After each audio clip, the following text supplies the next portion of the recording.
The emergency klaxon screamed through the Coalition outpost on Threshold 9, a desolate moon serving as the buffer zone between civilized space and the void reaches.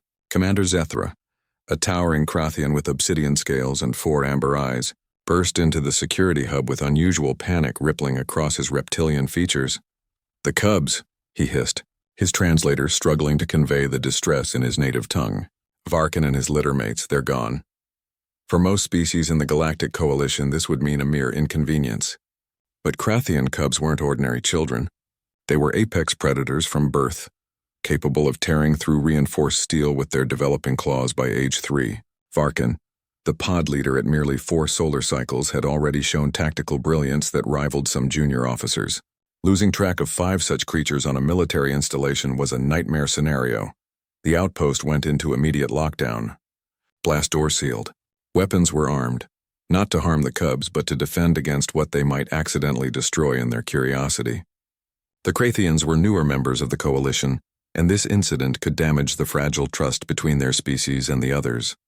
"Pull up surveillance feeds," Zethra commanded. "Every corridor, every bay." They couldn't have gotten far, but as the security team scrubbed through footage, they found nothing. The Cubs had simply vanished from the observation deck where they'd been attending what their parents optimistically called socialization training. No breaches, no anomalies, just 5 of the galaxy's most dangerous juvenile predators disappearing into thin air. Meanwhile, Sergeant Lyra Voss hummed an old Earth tune as she conducted her routine perimeter patrol along the outpost's western ridge. The human soldier had volunteered for the monotonous duty, enjoying the solitude and the strange beauty of Threshold 9's crimson landscape. Her boots crunched against the rust-colored sand as she checked each sensor array with practiced efficiency. What Lyra didn't notice, what she couldn't possibly notice, was the additional weight distributed perfectly across her shoulders and back. Varkin clung to her left shoulder, his needle-sharp claws retracted to avoid piercing her uniform. His siblings were similarly positioned, 2 on her back, 1 on each shoulder, their naturally chameleonic scales adapted perfectly to match the mottled gray and tan of Lyra's combat gear. Their breathing synchronized with hers, an instinctive hunting technique that made them virtually undetectable. The cub leader watched the human with fascination. He'd observed Sergeant Voss for weeks now, ever since his pod arrived at the outpost. Unlike the other species who gave Krathian cubs a wide berth, understandable given their reputation, this human treated them with casual friendliness. She didn't flinch when Varkin had approached with his littermates. She'd even taught them a strange Earth game called Tag that had become their favorite activity. When the alarms had started blaring and their caretakers panicked, Varkin had made a decision. The safest place for his pod wasn't hiding in the ventilation systems or fleeing to the lower decks.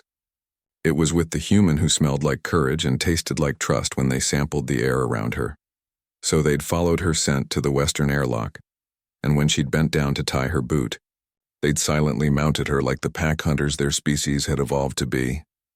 Back in the command center, the search had grown desperate. 3 hours had passed. The Krathian ambassador was en route, and interspecies relations hung in the balance. Some coalition members were already whispering that allowing predator species into their ranks had been a mistake. "Sir," a junior officer called out, "Sergeant Voss is returning from patrol. Should we recall her to help with the search?"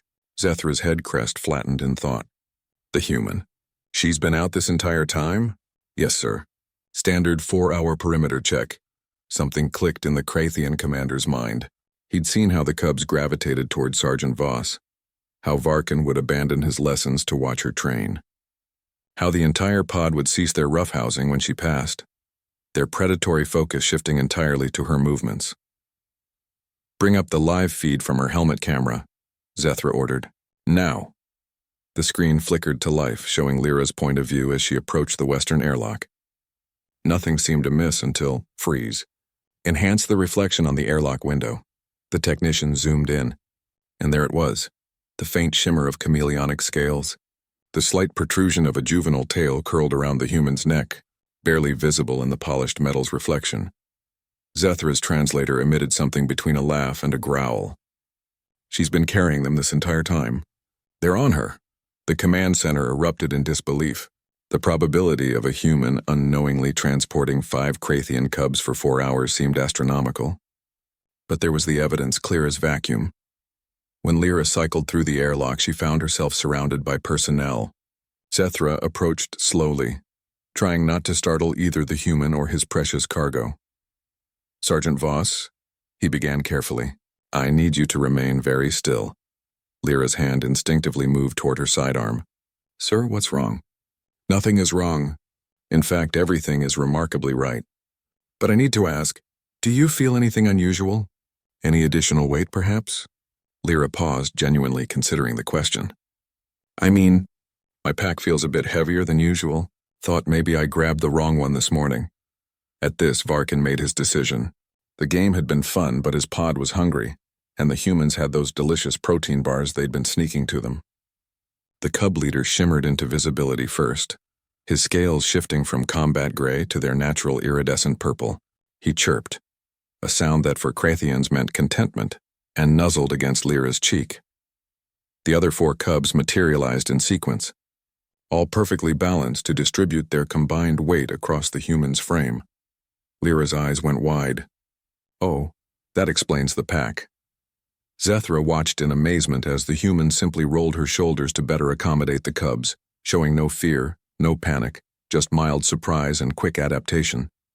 This was why humans had become invaluable to the coalition, he realized.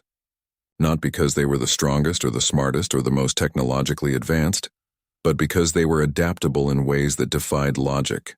Because a human soldier could unknowingly carry 5 apex predator cubs for 4 hours, and upon discovering them, simply adjust her posture and ask, "So, are they staying for lunch?" Varkin chirped again, and his siblings joined in a harmony that translated roughly to, "Yes, please." And Sergeant Lyra Voss, humanity's inadvertent ambassador to the most dangerous juveniles in the galaxy, just smiled and headed toward the mess hall, still carrying her precious, predatory cargo on her shoulders. Behind her, Zethra shook his head in wonder. Perhaps the other species would finally understand what he'd begun to suspect. Humans weren't dangerous because they were warriors. They were dangerous because they could befriend anything, even the monsters,